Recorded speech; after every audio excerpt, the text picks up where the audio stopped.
Alkamstrand with Jonathan from Aqua Transport and Plant. Hi, Jonathan, you guys are doing the repair here at Alkamstrand. Will you just describe basically what's going on here?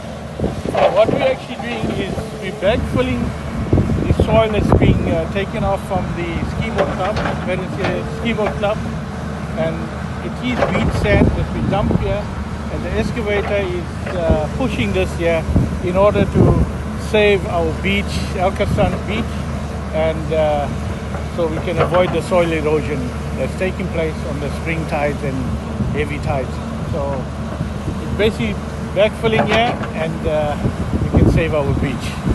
And at the same time, you're taking away all that sand that accumulated at the slipway at the ski-boat club. Yes, that's the idea.